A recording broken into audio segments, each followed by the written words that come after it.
A quest is a search for something. And every week, the Quest podcast will show you how we know what we know through interviews with people that have incredible stories of dedication and perseverance. I'm your host, Todd Fisher. Join me in this thought-provoking and inspiring podcast of discovery. Find us anywhere you listen to podcasts.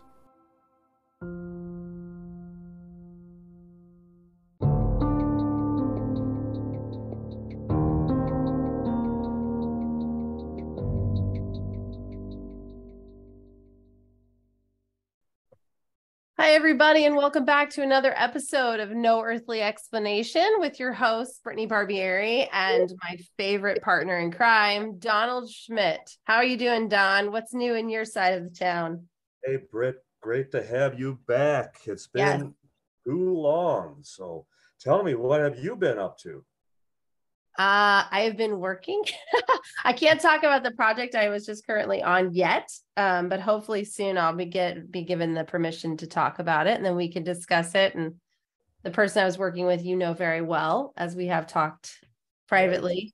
So it'll be fun to be able to share it publicly when I am allowed, as you know. Well, that's wonderful. I'm getting more into script writing now that I've done 17 books.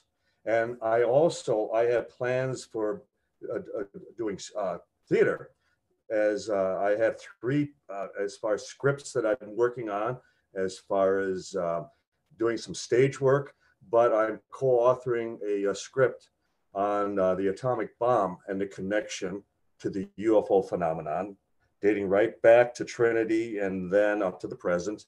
And then a project that we obviously are working on together, and involved in development as far as each particular episodic theme, which we will be announcing at some later program. But exciting things, because we have these wonderful opportunities. And I think in many respects it's because, and I would say, we're both blessed in that we're here for a reason. We have a mission to accomplish, and when you recognize it and you love what you do, I don't think there's any greater gift in life. And everything then, becomes just an inconvenience. As I like to say, as you've heard me say, Britt, often in the past, no problems, just challenges.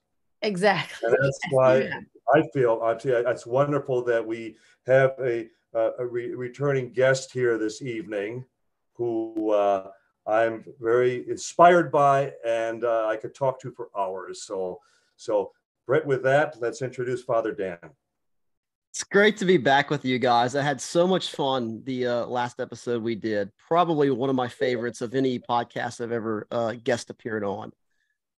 Well, we're flattered. We truly are. But as I have often said, that the guests reflect the host and vice versa. So we draw from one another in that level of enthusiasm, and that, just that love of life. It's just wonderful. It's a great time to be alive.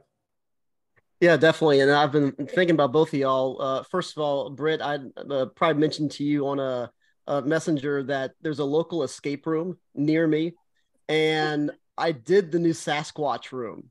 Did you? Yes.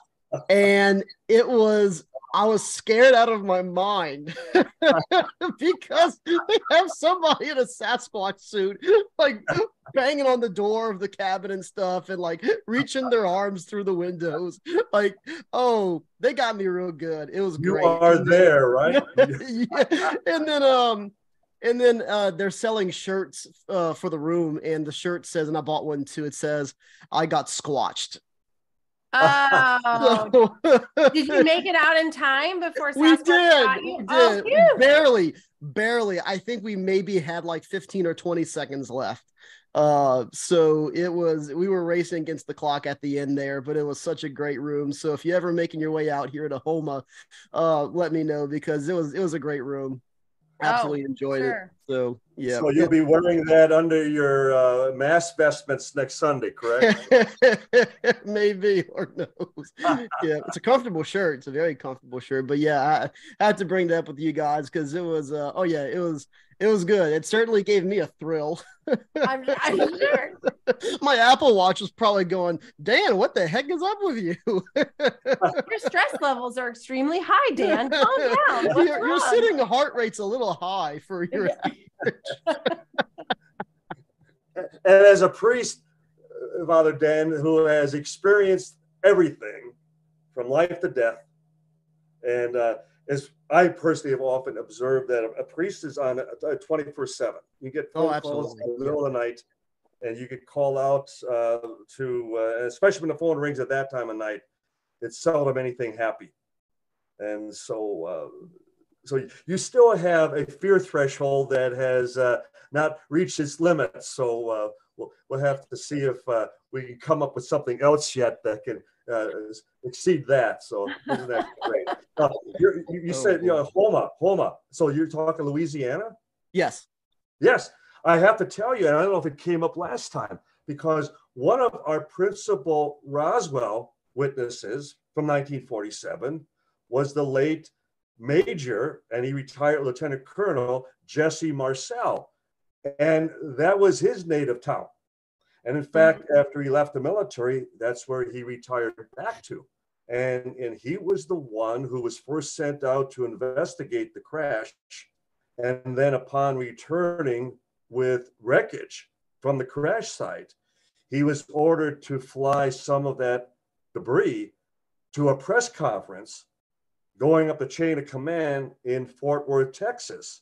And that's where he was ordered to pose with the substituted weather balloon wreckage. And so he became the U.S. Army fall guy for all those years.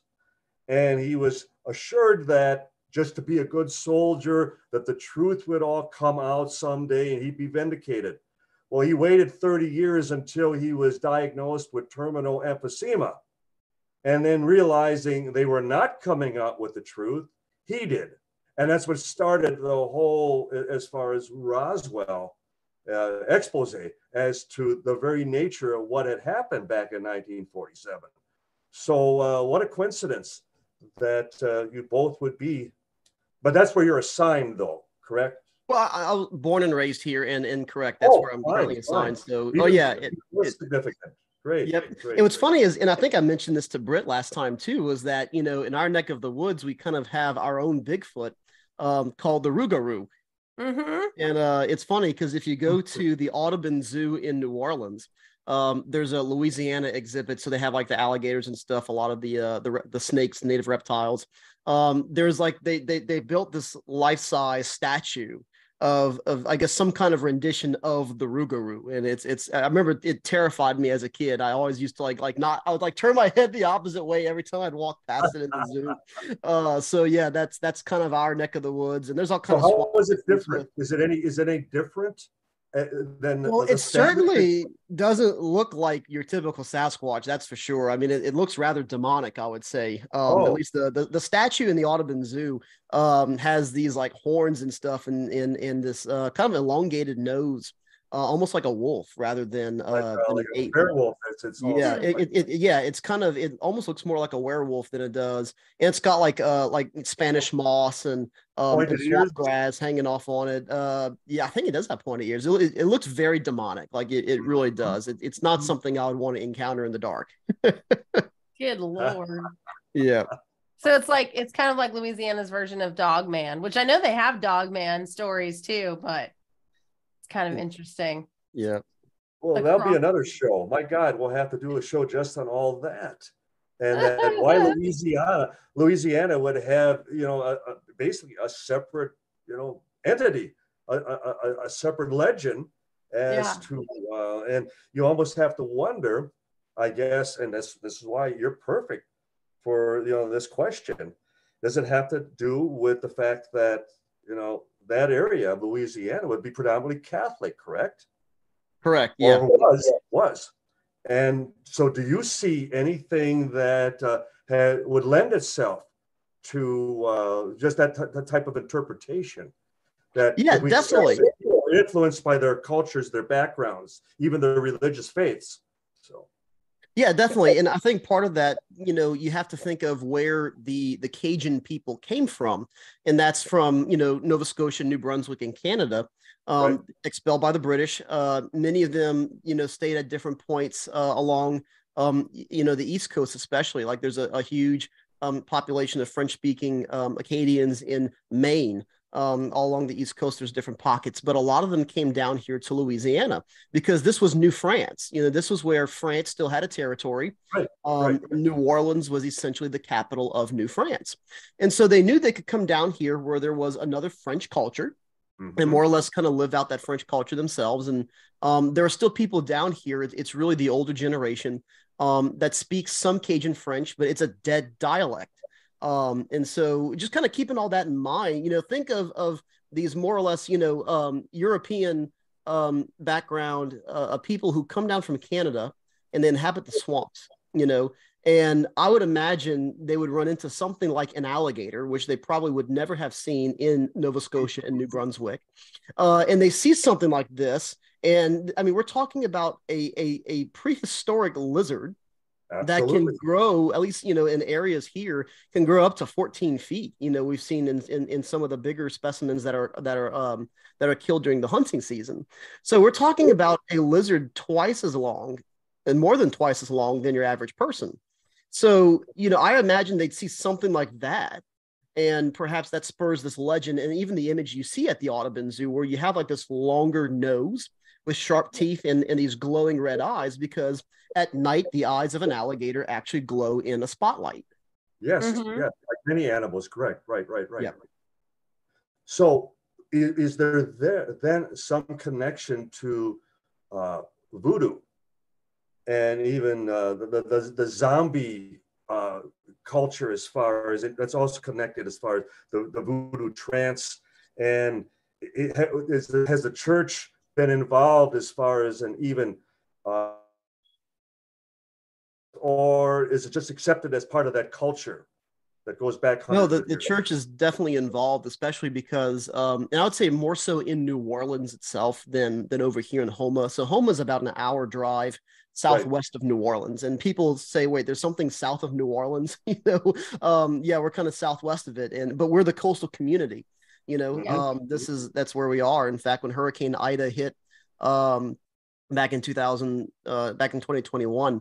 Like we took the direct hit, and it was really we took the hit at its full strength because there's really the marshes don't slow it down that much. It's not until it kind of gets more inland past us where it really starts to slow down. So for us, like in New Orleans, though, New Orleans was really kind of where the heart of that voodoo culture comes from in Louisiana. You think of Mary LeBeau, who I think was known as the Voodoo Queen. There's certainly that kind of subculture there in New Orleans, not so much here in Houma. I mean, you really don't see it here, but in New Orleans, that's a big thing. And the church is heavily involved in investigating that because oftentimes, because there are still people who practice that, the need for especially deliverance and healing ministries has been really just huge here. I mean, I think of places like Rome where, there's a lot of subcultures in Rome where the demonic are involved in just a lot of occult practices. But here, especially, in South Louisiana, again, New Orleans, because of voodoo, you do have a huge need for like exorcists. And so I know New Orleans probably has, I think, if not one, at least maybe two exorcists because of that particular problem. And yet, most any archdiocese throughout the country, they wouldn't even have an exorcist on call. Most dioceses do, yeah. Right. Yeah. That was specifically an initiative probably in the early 2000s where there's an initiative in the United States to where every diocese here in America would have at least one exorcist. And of course, your larger diocese, and you kind of get a sense of this. There's a movie that came out, I think it was around 2008, 2009, called The Rite. So R-I-T-E. Yeah, and it's based on a true story. In fact, the priest that the movie's based on actually came talk to our seminary and gave us a conference on the rite of exorcism. Now, he said the movie takes a lot of Hollywood liberties, but the premise is true, where like there's a big movement to put an exorcist, a trained exorcist in every diocese in the United States. And so his bishop asked if he was open to doing it. And so he went to Rome and studied under, I think it was Father Gabriel Amorth, who passed away a few years ago, but was highly renowned as the Vatican exorcist. But that's where a priest would go. You would have to go to the Vatican for such right. training. You have to go for special training. And yeah. Right. Right. And as a course would go. I mean, does it involve so many credits? I mean, just to simplify it, or so much time, or is it a matter of when one feels that you are qualified, or that you have, is there such thing as an internship that you accompany a trained exorcist for so long a period of time? How does that work? Yeah, so in the book, and I think the book that kind of tells his story was written by Matt Braglio, something like that. So there's a book out there that's more or less like the actual true story that the movie was based on. And so what's written in the book is that the priest actually went through, I think his name was Father Gary Thomas. Father Gary did an apprenticeship, and that's how it works. So I think there is some coursework you do. I don't know if it's like credit hours. I'm not sure exactly how the course works. But certainly there's a level of knowledge that they would want to give you of what to expect first before they just kind of throw you to the lions. But ultimately Father Gary did end up interning under another exorcist in Rome and got to, help with and also just observe several exorcisms. And that's the thing too, that itself is not, there's a right for it. There's a specific book that's and you have to be an actual authorized exorcist to even buy the book. But what happens is it's not as fluidly executed as something like, per se, the Mass. I say, actually, no, it's really the opposite. You can be a little more flexible with how you do the rite of exorcism. And there's actually been some really good books about this. Like there's been The Diary of an American Exorcist has been kind of making waves the last like 2 years, as far as what to expect. And that's what it says is that you have the old rite of exorcism, which was in all Latin, which, a lot of exorcists say have a little more teeth to it. It's a little more kind of interrogative, like telling the demon like to get out. Or not interrogative, in the imperative sense. It's the imperative sense of commanding them to get out. Whereas the newer one in English focuses more on like baptism, in the fact of the soul being saved. And so it's just a little different emphasis between the old one versus the new one. But what they tell you, from what the exorcists have said in these books is that if you find a part of the rite that works really well for that particular case, it says repeat that part over and over again. You don't have to go all the way top to bottom through the rite. If there's something that's working, keep using it. Is it typically like in the power of Jesus Christ that the exorcist serves mainly as the vehicle, that it's still calling on as far as the power of God, power of Christ to drive the demon out? Yeah, the holy name is incredibly powerful, and so what you're doing is it's not per se by the priest's own authority, because you have to remember that according to our sacramental theology of ordination, that we are configured sacramentally to the person of Christ. And so it is Christ's authority. And so by using the holy name and by telling the demon, like in the name of Jesus Christ, I bind you and cast you out.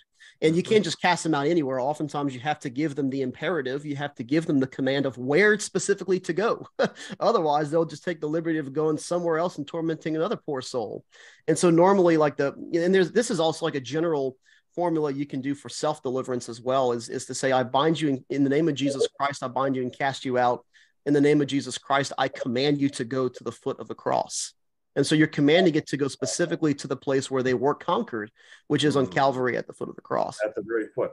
And I want to bring this. I don't mean to hoard the program for the moment. No, I love this. These are great. I have to ask then, for me, the obvious question: are exorcisms on the upswing as the world, is becoming more and more shattered as far as moralistically, and the rights of the family, and the division as far as the breakdown of the family, and just the falling away from religion, and especially through Europe.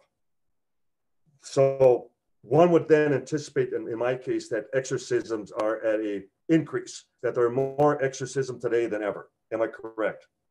Probably. I'm not too sure. I can't give a for sure answer, but there's certainly, I would want to say yes, simply because there's a lot more material that's come out in the last decade publicly about exorcism. And it's amazing how many exorcists are very vocal about their ministry. Um, Whereas in the past, it was kind of really hush hush, but I think it's become such a prevalent problem that many of them are taking to writing books. Many of them are taking to social media. And so you're hearing a lot of names like Father Chad Ripperger. There's several other exorcists out there who their names are really getting out there. I think Father Corapi is one of them. In fact, he may be the one who wrote the Diary of an American Exorcist. But because of how much material is coming out now by the exorcists themselves, it makes me want to think that there probably is an upswing in that, and not even just with the, I guess you could say, those kind of sins of just like the breakdown of the family and stuff. But certainly, like as you mentioned, I wrote a book, and in my research, one of the things I was coming across was how much, like even like in martial arts, which is one of my areas of expertise, Yes. how the martial arts can be a vehicle for introducing a lot of New Age Eastern occult practices. And so because of how that spread from East to West, especially after World War II, yeah, I mean, I would say that it's certainly there's. I would want to say that probably so. I would imagine that there's certainly an increase in the number of exorcisms in the last several decades. Now, obviously, there would be a church confidentiality that they would never disclose the names of the individuals involved. Right. And so it'd always be like a doctor-patient type of situation. So I would imagine for every one that we might hear about, there may be 10 that go totally, under the carpet, so to speak. Yeah. So have you ever witnessed yourself an exorcism, or have you ever referred someone for exorcism? I've never witnessed one, but I've certainly contacted. I know who our diocesan exorcist is, and so that's one thing that we're encouraged to do. Is I have encountered cases where people have asked me to go check out like a disturbance in their home. And actually, in my book, I actually mentioned some of these because there's a chapter I wrote in the book called "Martial Arts and the Occult," which was a really interesting and fun chapter to write. Was one of the more difficult chapters to write. And so, but one of the things I do in the book is to list some of the stories. And so I'm not going to spill the beans because I want people to buy the book. But yeah, I do mention some of those cases where, and again, I'm not an exorcist, but there are, times where you can call a priest to say, hey, can you come bless my house because something's really fishy happening here. And I really want someone to come check it out. And so I've had a few of those. And there's one instance in particular where I did really, I emailed the exorcist of our diocese and I said, hey, I really think I'm going to put you in touch with the family. I don't know whatever became of it. Because once you kind of hand it off, you never got an update. You don't know what became of it. No, and again, probably because of the confidentiality, Yeah. So that's a big part of this. Because it could be rather traumatizing, but there's certainly, when I look at like our checklist of like what would be considered, really like demonic activity, and this is the thing too. Simple temptations are considered demonic activity. In fact, that's the most common form. It's the one we all face every single day. Most people, and that's how, Satan can be stealthy, is because, some people don't associate demonic activity. They automatically think of possession, but a lot of time because of that extreme, they're kind of oblivious to just the general temptations that come up every day.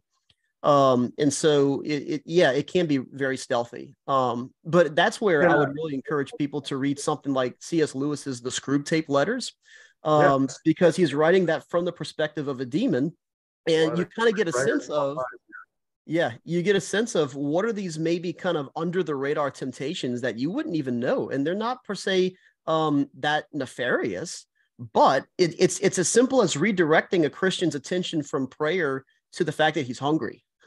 It's so subtle. And speaking of subtleties, can someone who is possessed, can they serve as a proxy, or do they just serve as a vehicle in line with that temptation, or in taking on the personality of the person, does the person then represent the demon that they are possessed by?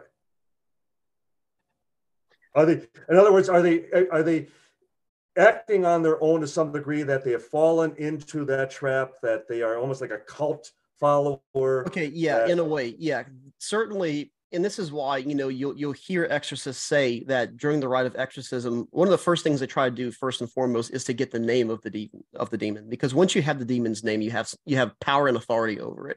so who would assign that name? Who would, how they assign one another, that they actually have names? That I do have names, yeah, absolutely. It's just like the angels, and this is, you know, boy, this is a whole like angelology, demonology thing. Whereas just as there's a hierarchy of angels, there's also an inverted hierarchy of demons. And so what often happens is, and you can look, I think it's a passage in Luke's gospel where you see Legion. Legion's the famous name. In fact, he actually appears I think, is it the Hellboy movies where you see Legion appear? I remember seeing in a movie, you see the same thing. Legion had his own movie. Yeah, so you see that, and that comes from that particular passage. Again, I think it's Luke's gospel. I'm drawing a blank on it at the moment. But when Jesus asks what the demon's name is, and he says, "My name is Legion because we are many." And that's typical for most possessions. A lot of time, it's not so much, you know, from what, and I think Father Gary was the one who told us this, that a lot of time it's multiple demons in one possession, because you have like the kind of the higher ranking demon who then conscripts a bunch of lower ranking demons to basically be cannon fodder, you know. And so the role of an exorcist sometimes is to take several sessions, sometimes to weed through the weaker ones until you get to the boss. It's almost like a boss fight by the time you get to the end of it. And when you get to like I guess you could say the real capital demon, is when you finally get his name, you also ask him, how did you get into this person? Because that will often indicate perhaps, you know, what sins were committed, that, you know, a person was maybe dabbling in something, or like, you know, if they entered through the mouth, perhaps it was because the person ingested a cursed object, or, you know, there's all kind of, you know, they'll ask, how did you enter this person? And so that's usually what you have to bless and exercise specific parts of the body for that reason, to get them out. So there's a lot of different, yeah. This would explain like people suffering from multiple personalities, and like the serial killer Son of Sam, where his explanation was that he was hearing voices that were instructing him. And very often people that commit very heinous crimes, they talk about hearing voices in their head that are instructing them, that are motivating them to, you know, conduct themselves in a very negative fashion, that type of thing. Now, I'm sure very often, like in a courtroom, it becomes, you know, I'm trying to get an insanity plea. Yeah. But how many times is an insanity plea when someone is finally prosecuted under that condition? And it's not simply, but I mean, it's just purely a case of where they are possessed, that there's a demon inside of them that, you know, the courts would never recognize. Or do well, you know, that's really the premise if you get to watch The Exorcism of Emily Rose, the movie. And this is where most exorcists will say, you know, and of course, Hollywood will always take its liberties, but most exorcists have said that is probably the most accurate Hollywood portrayal of exorcism. And that's precisely the point of the movie, is that here's the exorcist who's sitting in jail because he's been accused of, or at least in some part of the death of Emily Rose. And so what they're trying to figure out is what was his involvement, and to realize that, you know, because they thought was performing the exorcism what killed her, you know. And so that's kind of what they're looking at. But this is where you look at what happens, because the rite of exorcism isn't just so simple as the exorcist just shows up and starts doing the rite. There's a whole process that has to go about before the bishop. And again, for every single exorcism, the bishop has to give the delegation and permission to the exorcist. Even though he's the designated exorcist, his bishop still has to give him permission and authorization for every single individual case. And so to do that, there's a preparatory investigative process where they'll take the person who's in question, and an exorcist will have a team of professionals. He'll have a team of MDs, of psychiatrists, psychologists, and they're specifically looking for natural explanations as to why this person would be acting this way. So they're trying to rule out and check for multiple personality disorder, you know. And so they're specifically looking, because they will not proceed with an exorcism if it can be explained by natural or medical scientific means. They're looking for there's got to be this has to be a supernatural phenomenon for them I to was just gonna proceed. say, they Yeah. have to, at least it's my impression, they have to always portray some form of supernatural ability, Right. that they demonstrate something that is beyond the human condition. Yep.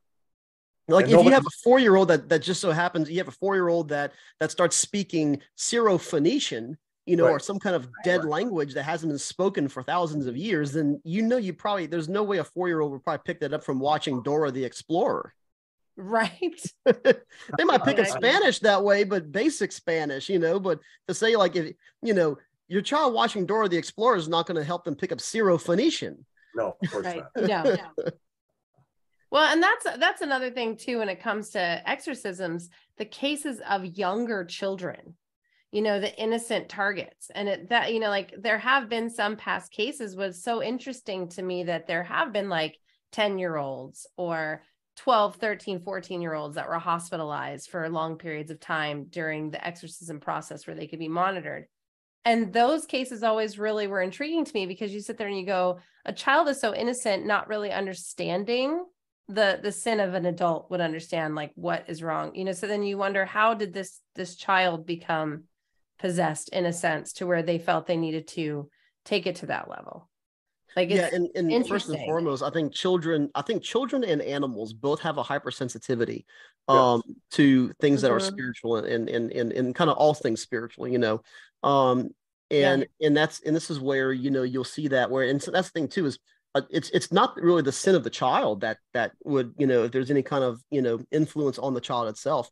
Oftentimes it's usually the sin of somebody else, either in the environment or there's so many things that can go into why you have these different demonic activities, especially on children. But because children are so impressionable, I think there is that hypersensitivity of not like it's an oversensitivity, but the fact that they truly are, because of how impressionable, you know, children and animals can be. Right. I think because adults can be more skeptic about things, I think that's where, you know, you do see this hypersensitivity in children and animals. That makes sense. That's it. Yeah, that makes sense. You mentioned Annalise Mitchell, which was the story of Emily Rose. Right. And what I found really interesting when I researched her case, the night before she died, she had talked about that the Virgin Mary had visited her and told her that she would take her. You know, so it's like, this is the hard part. So you have these incredible exorcising priests that are here to save us and save our souls, and yet they're in question when the patient dies. You know, it's almost like a weird undoing. But how do you feel about, I think we discussed it kind of before, but how do you feel about her saying that? You know, it's I know that online and there are other discussions that I've heard people say, some people have said, oh, it was, you know, the devil deceiving her or whatever. But I was like, it's the Virgin Mary, you know? Yeah. And that's the thing is, and I think we did talk about this in the last time I was on too, is that makes a lot of sense, because a lot of exorcists will pray the rosary, you know, or they'll have, because one of the teams that an exorcist will have is a team of people who have a charism for intercessory prayer. And so you might have people praying the rosary in the background while the exorcist is doing the rite of exorcism. And the reason for that is because Mary is such a powerful figure, and the demons in a way fear her more than they fear Christ himself, because this is the thing, like Satan kind of can understand the fact that, you know, Jesus is God, and it's one thing to lose to God, right? Because God created all the angels, and then the demons who fell, the demons were once angels, right? So God created them as well. But the thing that Satan and the demons can't stand is the fact that they cannot overpower, and they've never been able to have victory over Mary. You know, even like in her earthly life here, you know, the fact that they couldn't get her, another creature, to sin. Right. Drives them bananas. And so that's why she's so powerful for them. So that checks out to me with all the other stories I've heard from exorcists, with just Mary being such an important figure.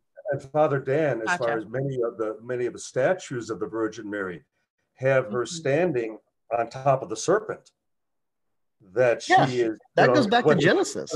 One of her feet right on the throat of the serpent. So right. Yeah, and then so you hear that back in Genesis. This is what we call the proto-evangelium, or the first gospel, the first good news, is where God tells Adam and Eve immediately after the fall, like there is a plan, that you have the offspring of the new Eve who will crush the head of the serpent.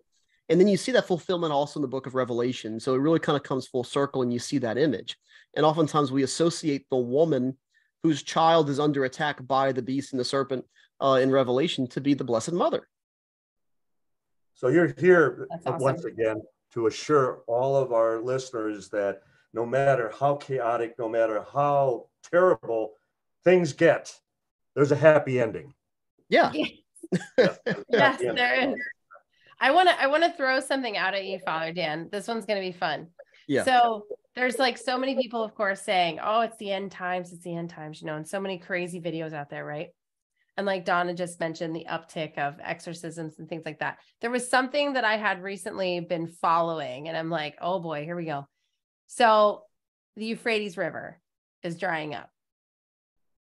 And there was a team of construction workers that were working on some repairs near the river. And they took a video because underneath like several rocks and kind of like tunneling down, you could hear the sound of what sounded like three men screaming, just screaming. And it terrified the crew. They left. They weren't speaking English in the video, so it had to be translated. They're like, we're not coming back. We don't know what's down there. People could be trapped down there. So there were people saying, oh, it follows basically the Bible about the three angels were chained down underneath the river Euphrates and were going to be released when it was time. And then other people were like, oh my gosh, somebody's trapped down there and you just left these poor humans to die, So it is fascinating that this video came out, whether it's true or not, but it came out prior, actually probably about 2 years prior to when they started noticing that the river was drying up. So what's your take on that? Like, I want to know what you think. Yeah, so we always kind of refer back to, and I want to say it's in Matthew 25, but when Jesus says, you know not the day nor the hour when the Son of Man will come, right? So we always know that. And I know that right. Yeah, there's always people who try to calculate when the end of the world's going to happen, and look, I graduated high school in 2012, which was when the Mayan calendar ended. Yeah. And so everyone thought we thought that okay, great, we're going to graduate, and it's supposed to be December 2012. So it's like, at least we get to graduate in May, and I get to have half a year of life after we graduate and it never happened, just like it didn't happen in 2000. Isn't it true that isn't it true even the apostles thought the end would be within their lifetimes? Yeah, a lot of them did.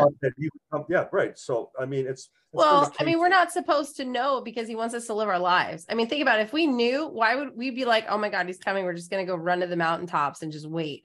I mean, he wants us not to do that so that we can live our lives. So it's just fascinating to me. It's like, but does it fall under the whole birthing pains, as they say? You will see the signs coming to be ready. It could still be 1,000 years from now. Nobody really knows. Yeah. And I think, is this the first time the Euphrates has really kind of been drying up like this? I saw somewhere that somebody said that this happens like every couple of hundreds of years or so. And so I don't know. Apparently, to this extent, where new things are being discovered, like old types of structures and stuff have been discovered, like it's getting pretty desolate. They have some really amazing Google Earth imaging of it, just to show you how we had our rivers drying up and they were finding new things. So archaeologists are kind of going nuts about it because they're excited to see what they might find. But that video was kind of like, ooh, a little like, get your bones shook a little bit.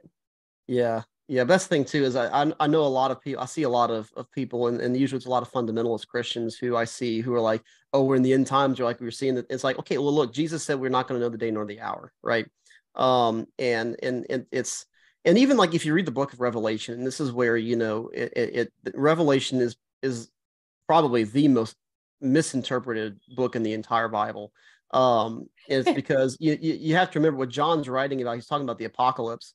Like the end of the world, he's talking about really in a sense the end of the world as they knew it, like the different beast that you see prophesied like have to do with like really like the Roman Empire, like the fall of the most influential power in the world at that time, And so there's all kind of parallels. Like you go back to the book of Daniel and the prophecy in the book of Daniel of the statue that Nebuchadnezzar saw in his dream, that each particular section of the statue represented the major empires of the earth.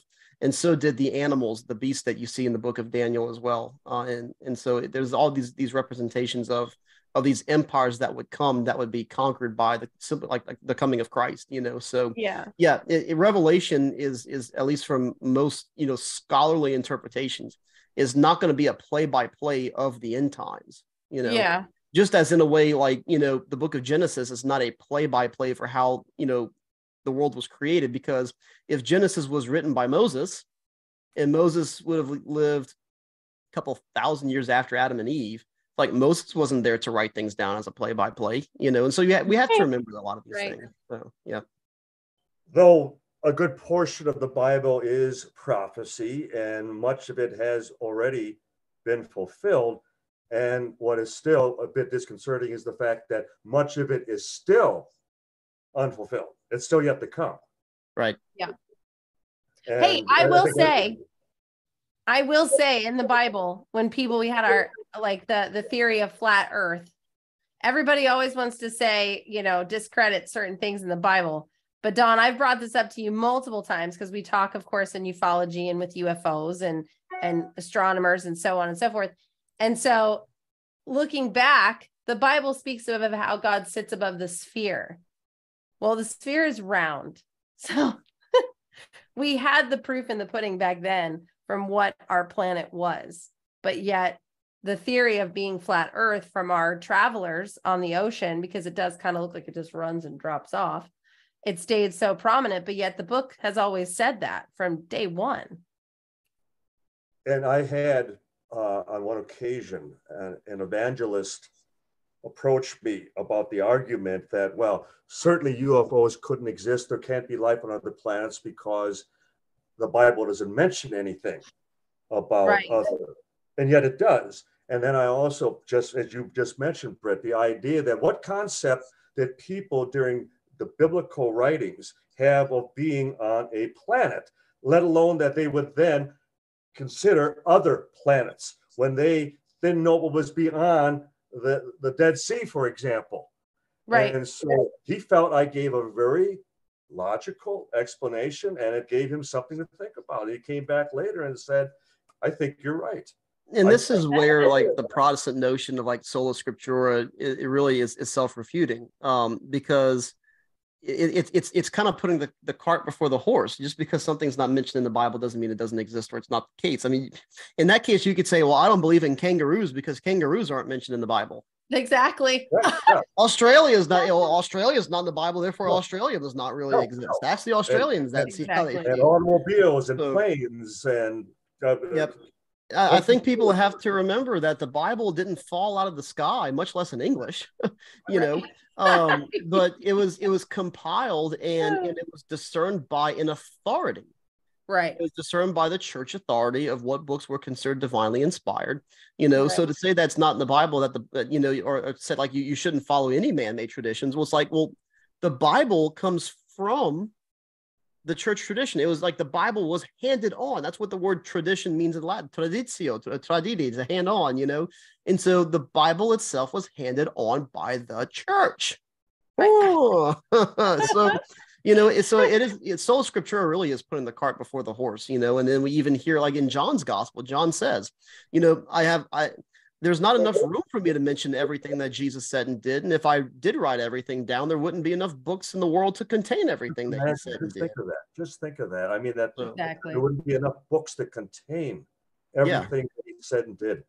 And the church, as far as the Catholic Church, exactly, being acknowledged or defining itself as apostolic, and that if we would compare it, for example, and for those of us who even believe are here in America, that our very Constitution, the very founding of our country, was divinely inspired. And yet they refer to the Constitution as a living, breathing, something evolving. But is the Bible, is the church something that is evolving in the sense that it changes for the times, or that people almost like You have to measure up for the Marine Corps. You still have to measure up. You still have to, be able to go with the teachings of the church, that remain apostolic. Am I correct? Yeah, and I was just having this discussion with a friend last night, particularly on that. Like the truths of the church don't really change in terms of like dogma. There are certain things that we define dogmatically. Certainly, when it comes to like explaining the universe around us, there are things that are open to being changed and stuff. And I remind people all the time, like you look at some of the greatest scientific discoveries in the last couple of 100 years were all done by churchmen. I mean, Father George Lemaitre, who discovered the Big Bang Theory, Catholic priest. Gregor Mendel, the father of genetics, Catholic priest. So and so this is where there are certain things that, what's considered dogma itself, it can't change because these are like central to the faith. But there are senses in which the church does evolve. And especially, this was one of the whole points of having a major ecumenical council like Vatican II, was to address the church. In fact, one of the dogmatic constitutions of Vatican II, the English subtitle is The Church in the Modern World. So like it really is a kind of both and. Like there are certain truths that do not change simply because God himself is unchanging. But at the same time, like as the world kind of evolves, I guess you could say, like we kind of go through different societal challenges. That's where the church does have a sense of we have to figure out, we have to re-engage in a way that we weren't before, because if the world's changing, we have to evangelize. We have to spread the good news, which the truth of the good news doesn't change. A lot of it has to do with the way that we convey that news, the presentation of it, of how it morphs. Yeah, which makes sense. I mean, that truly makes sense with it. I mean, you kind of have to. That goes with any teaching. I mean, you have to find a way to reach people in a way that you can, depending on how the society and culture is moving, which I think is really good, because I still remember when the Pope came out and was asked about if extraterrestrial life came down, and he was so open-armed about it.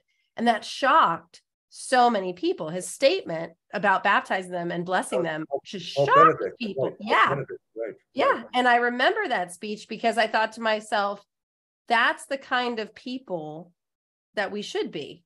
This whole fear tactic is crazy to me, but I just found it so amazing how he's so open-armed about it, because that's how the church is. As we would say, that who are we to limit God? Exactly. That we define God as far as within our parameters, and how humanly arrogant. Well, that's the same question I think you and I have had in the past, Don, where we've had people come up to us and say, you can't believe in God and believe in aliens. And I go, well, why? And they're like, because, and so I agree. And I've had multiple conversations with people. And the one that I now have come to just kind of end the statement on is when people come to me and they say, well, what if you find out aliens made us? Right. And I go, that's okay. If aliens made us, I'm fine with that. And I said, because there's still something greater that made the aliens that made us. So therefore there's still a God. And so they're like, what? Because I'm like, there's still a number one creator. There's still a God. Whether you want to believe that aliens created us, who created the aliens then? There's still a massive, a master creator to the whole process.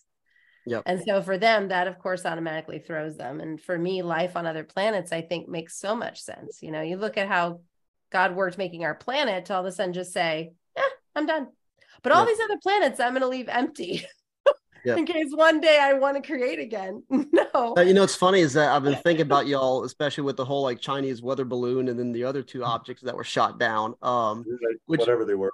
Yeah, which is because that's and when Todd asked me to come on this episode again, that was the first thing I thought of was, I said, I thought back to that because I'm an Air Force guy. We sent up our top of the line 5th generation fighter, which had previously before had not shot down anything. Really? And so in the span of a week, it's now got 3 air-to-air kills, 1 versus a weather balloon. The other 2, it's like, okay, well, no one actually said what those other 2 objects were. So I'm like, okay. Well, there's a hobby club in Illinois that's claiming it was their $12 balloon shot down after the first sideliner missed over Lake Huron, right? Which, honestly, for me, I still, the whole thing just still baffles the mind for me that we went from never shooting anything down to allowing the spy balloon to literally take 5 days to cross over the United States before they decide to shoot it down. But then, man, that same week, they're like, pow, pow, shoot these other two down without a question. It's like, well, we actually covered this in the last program, and we pretty much concluded, as I have with all my scientific colleagues, that it was a psyops, that the whole thing was staged, and for who knows what their future agenda is, but they're constantly putting out these, excuse the pun, trial balloons to see the human response, and they're taking note. They're taking note. So it has nothing to do with aliens, no. So which is a shame. Come on now. I will say though, I will say before I have a closing question.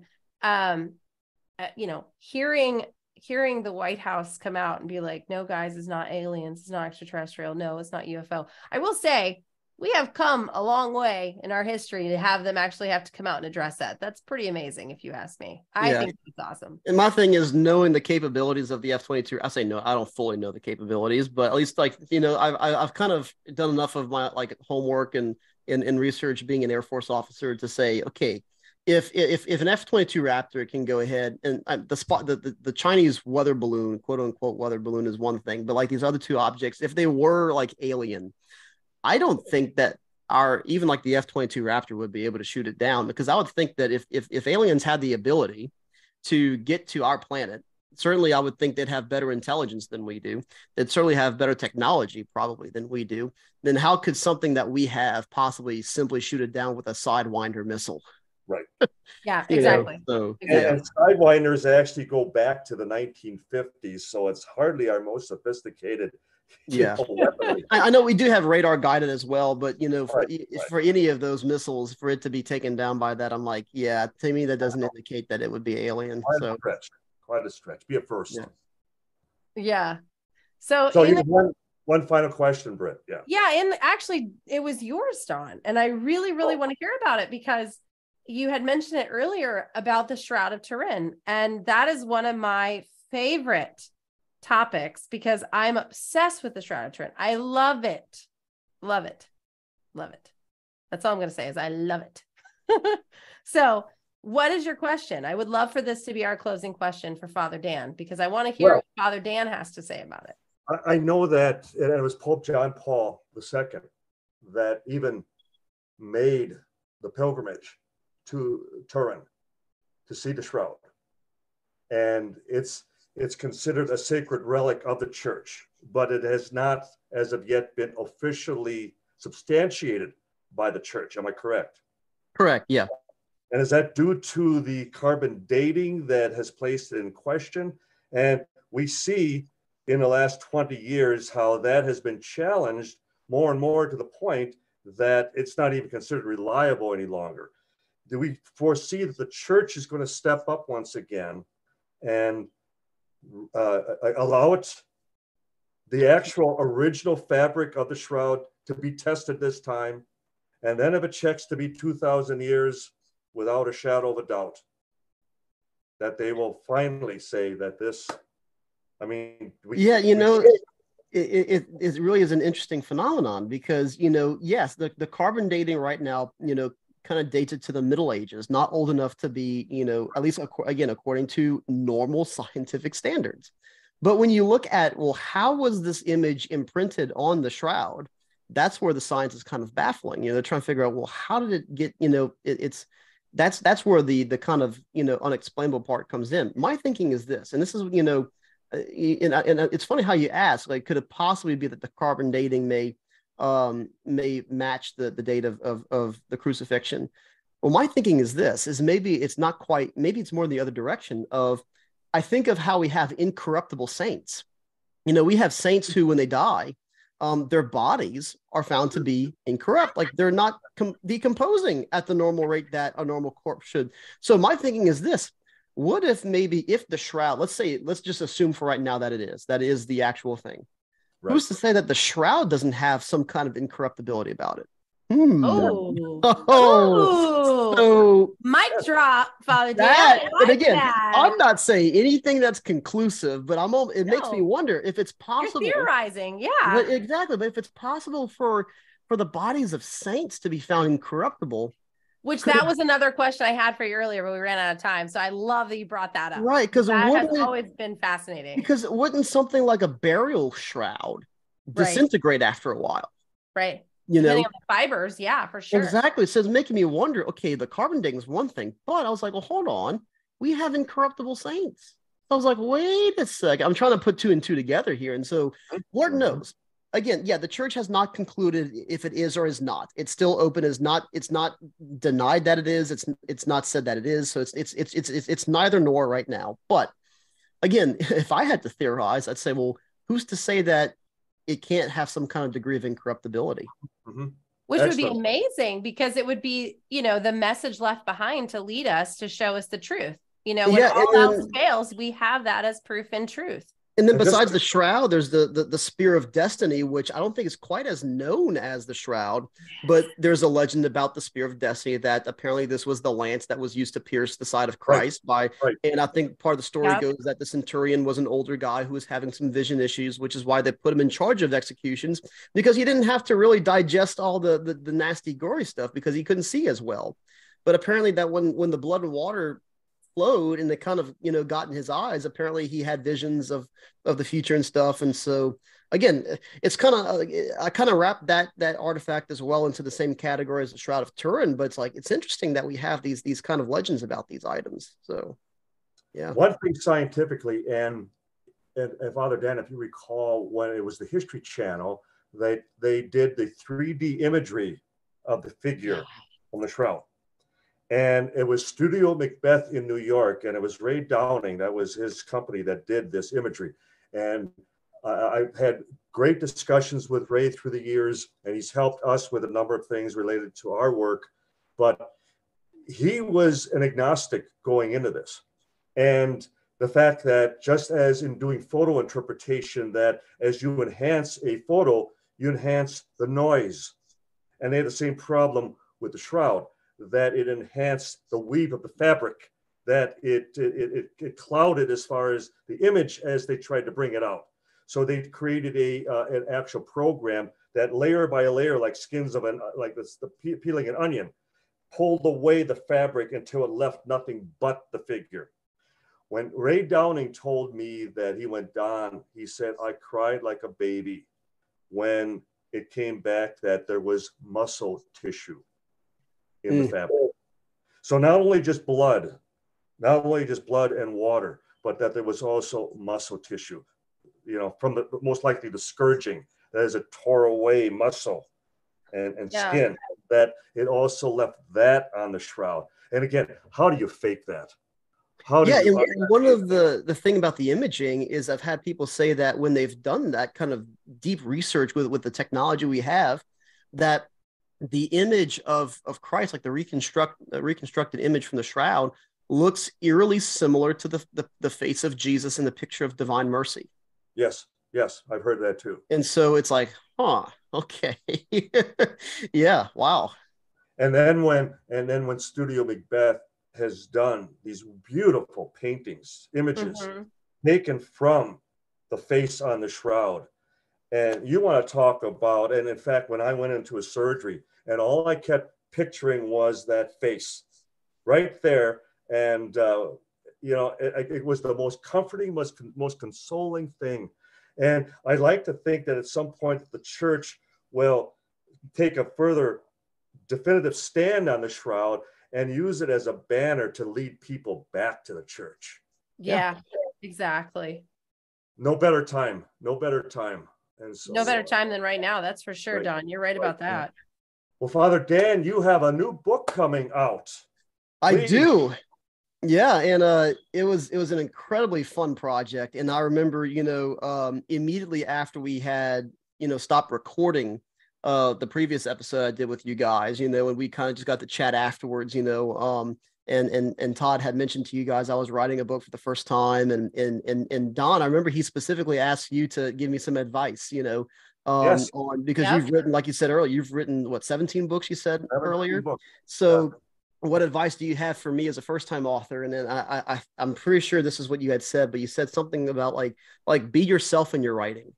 And that was honestly one of the hardest things I struggled with at the very beginning. And then finally, when I feel like I finally got my footing, it started to flow, and I'm very happy with the finished product. But yes, so the book is called Jesus in the Dojo, A Christian Pedagogy of Martial Arts. So I love it. yes, and the title came to me at like about 12:30 in the morning one night. I couldn't fall asleep, and I was thinking, what am I going to call this thing?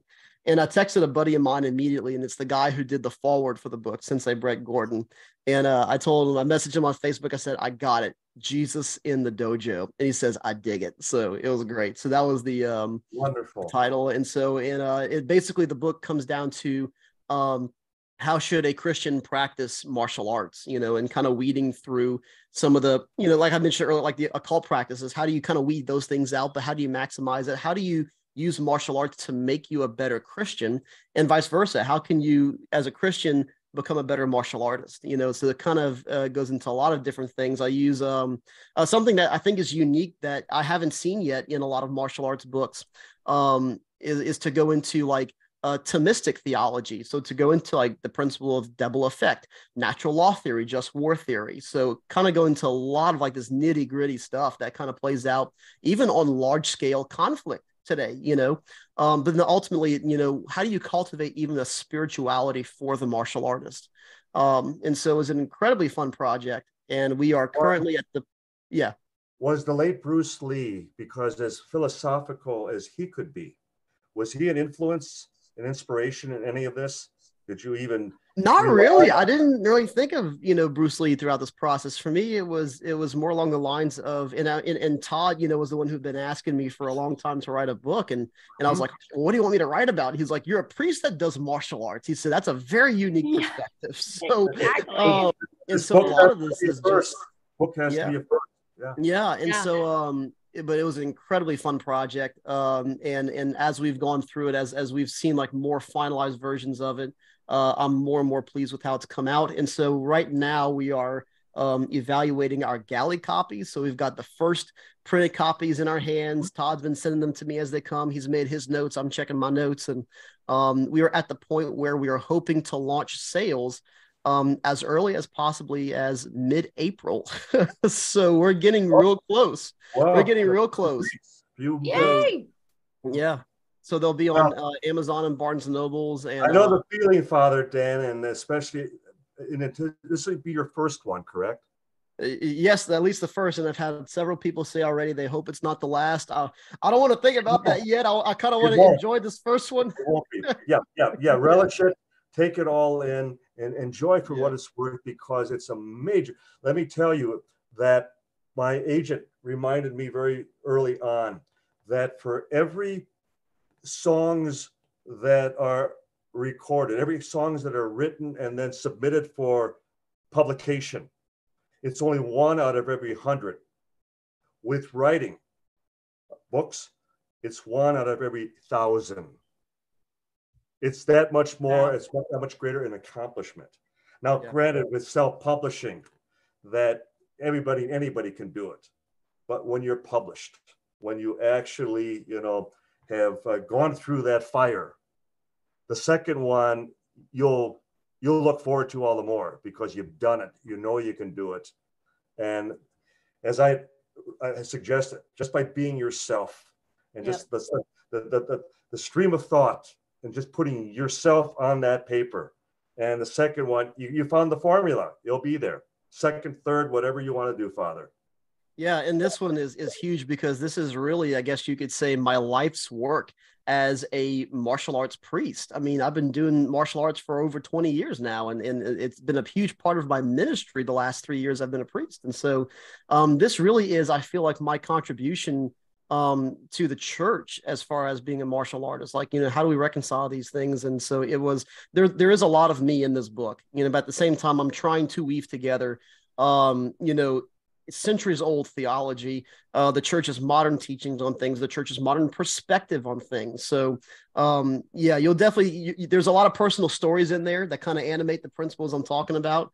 But at the same time, yeah, you know, when I finally got the first copy and read, you know, the first galley copies and cover to cover, and I was like, man, like I'm very pleased with how this came out. So I'm very excited. I hope people enjoy it.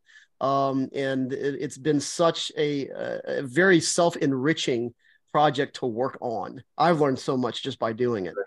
Great. Well, we're excited for you, and I'm sure Britt would agree. This doesn't sound like a movie. This sounds like a TV series. Oh, absolutely. Hands down. Yep. You need I more than a couple hours to flesh this out. So yeah, I can from see it, you know, following the life of from- Father Dan. I see it unfolding right now. Look, I'm excited for you. I think it's amazing. I remember that conversation, and I remember you saying, you know, I've had a couple of my buddies read it over and they're like, man, this sounds like you. So I'm excited to add it to my book collection. That I collect only the ones that are important to me, and I value yours. So I'm going to add that to my collection of books. Wonderful. I appreciate it. It's going to be save awesome. save your life, and save your soul. Yep. Exactly. So, yep. wow. That's exactly right. Yeah. That's exactly right. Hey, you know what? If Elvis Presley can do it, we all can do it. I'm just kidding. Because don't forget, he was a martial artist too. To get in with his, that influenced you, didn't it? Not really, honestly. I'm just kidding. Yeah. No, but what is funny though is that last year, it was about a year ago, almost to the date. Last spring, the winner for this is the World Taekwondo Forms champion for 65 years old and older was a Catholic nun from Singapore. What? Yep. That's awesome. She's a 5th degree black belt. She teaches her own classes as part of her ministry. And she won the world championship in forms for the seniors division. And I'm like, that was an inspiration for this work to say that, hey, like the church can support martial arts. You know, it's just a matter of doing the dirty work. And yeah. Britt, that's there's awesome. Hope for you. There's hope for you yet, Britt. So yeah, I'm going to get started now. Yep. Digital teachings with Father Dan. Oh yeah. So Dan, really quick before we come to a close, can you tell our listeners where they can follow you socially and interact with you on any of your social pages or links? Yeah, absolutely. So I have pages on Instagram and Facebook called the Karate Priest Podcast. So you can look those up. My own podcast is the Karate Priest. In fact, we just started season 2. And so we have some fresh content coming out. Yeah, I'm really not active on YouTube or anything. I do have TikTok. You can find the Karate Priest on TikTok. I don't post often, but, you know, just some, if you want to see just some really, you know, everyday stuff of Father Dan, just things that happen in my life. It's nothing serious, but it's all kind of goofy stuff. I like making people laugh. So I am on TikTok. So yeah, but hey, if anybody has any questions, wants to contact me, go ahead and send me messages on those platforms. And my email is also thekaratepriest@gmail.com. That's awesome. Or if they want to know where they can go and have a Sasquatch escape room, they know who to call. Yes. Yeah. Yep. Well, this has been a pleasure. And you know that we love having you on. Oh, it's always a great time with you guys. Thank you. Awesome. Sure. We'll come back anytime. Well, that was honestly probably one of my favorite. I always love when Father Dan comes on because I never know what we're going to talk about. We always throw weird curveballs at him, but he's always ready for it. The knowledge that he has. The one thing I always like, and I will be honest, like the thing I walk away from whenever I talk to Father Dan is always like my faith has been restored in some way. Like you almost walk away being like, yeah, I'm so glad I was baptized Catholic. That's why. Like, you know, like, do you know what I mean? Like there's just that really cool embodiment of it, that the knowledge he has, but he's relatable. He's so kind. And he feels like one of you, yet he's a priest. And I think that's so important that you feel that comfortable coming to them and talking to them about anything, because I think that's what it should be. I mean, if we're really trying to do the ministry of God, that's how it should be. No judgment. We're here to talk about everything. Let's have a good time and live life. Well, you make a good point in that in life in general, even with in my work, as far as specifically on UFOs and Roswell, you only take the flak when you're over the target. Right. And I've often, as I mentioned to you, Britt, that when I hear of someone who has passed away of great renown and they make the comment that, well, they didn't have an enemy in the world. And to me, that's sad, because it would suggest they didn't accomplish anything. They didn't stand on any principles. They didn't, fight for any cause of any sort, because automatically half the people are going to hate you, Right. just because you do take a stand. So, and that's why we are involved as far as in a situation that we have taken a stand, and we're providing a forum that people can, speak freely and express themselves, and whether we agree or not, but then we steer the conversation in directions that we feel that we're gaining, we're learning. And we like to believe that the audience is going along for the ride and feeling the same way. Yeah, absolutely. Well, I think that nowadays, like, there's a lot of like anger, frustration, and headbutting, and no one can just like have differences and it's okay. Like, we're just in a new wave where this is a problem. And I always love that on our forums, it doesn't matter our differences. It doesn't matter how we feel. It's all about getting along and understanding and respecting one another. And I think that's something that we're losing nowadays. So I appreciate the fact that we can have our differences, we can have our talks, we can have our conversations, but still at the end of the day, hug and say, it's okay. It's okay. We have our differences. We're still friends. Like, that's what it's all about. That's what it should be about. You're still my friend, Britt. So yeah. Thanks. Thanks, Don. I'm happy to hear that. Good God. I would hope so.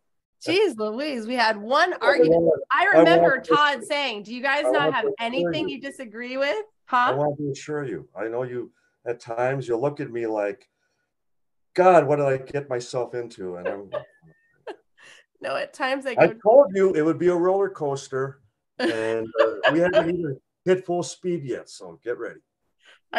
We've had some fun conversations, especially like when I told you I've never ridden a helicopter. You're like, oh, well, I'm changing that, but I don't know if I want to ride a helicopter with you after the things you used to say. Yeah, not when I'm on it, because I'll make sure certain things. I do that. No, and I'll never ride again. My Apple Watch will be going off saying.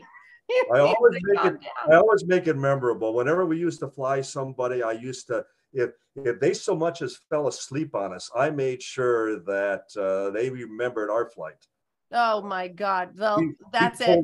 We're flying separate from here out. Yeah, we pull negative G's and pull their stomach up into their esophagus, and they'll never forget us. Hey, listen, buddy, we're gonna be working in the desert here soon in a few weeks, so you better not be pulling any tricks. Don't be doing anything crazy on me now. Anyway, well, this was fun as always, Don. I'm really glad that we were able to have on Father Dan and just kind of have fun tonight with everything going on. It's just been great. I know, I'm sorry I've been gone. I'm sorry, but he's a wonderful guest. I really want to have him on again, especially as we get closer to his book coming out. When the book comes out. Yeah, exactly. So with that being said, for all of our listeners, just to give you an idea of where you can listen to us, you can find us on Spotify. Right? Huh? All two of them, right? Yeah. We love our two listeners. God love you. Yeah. If our two listeners are heading to like a 7-Eleven, let us know. We would really love a slushie. Anyway, you can find us on Spotify, Apple Podcast. We are now on iHeartRadio. We're also on Audible, Amazon Music, Google Podcasts, Stitcher, Pocket Podcast, I think is another one of them. Public Radio, all those. Anywhere you listen, just type in our name, No Earthly Explanation, and we will pop right on up. If you have, let's say, a guest you would love to have us bring on the show, or questions for myself, or a love letter to Don, you can feel free to email that to noearthlyexplanation@gmail.com.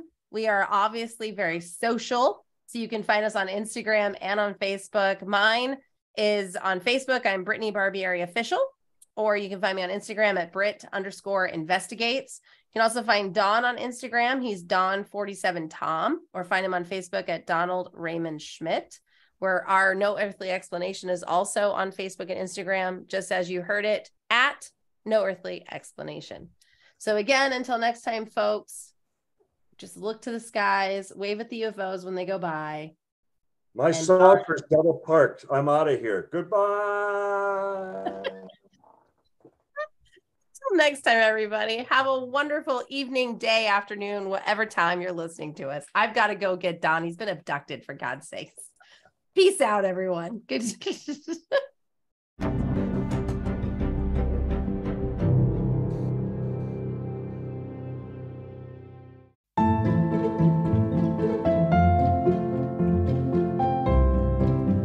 Hi, I'm Father Daniel Duplantis, a Catholic priest, martial artist, and host of the Karate Priest podcast.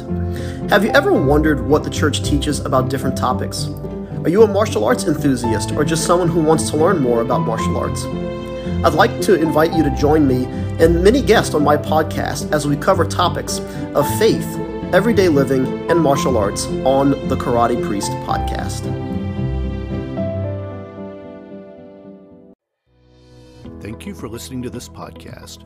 Please be sure to rate and review this episode. This podcast is produced by Todd Fisher and Anthony Smith and is distributed by Metacortex Publishing.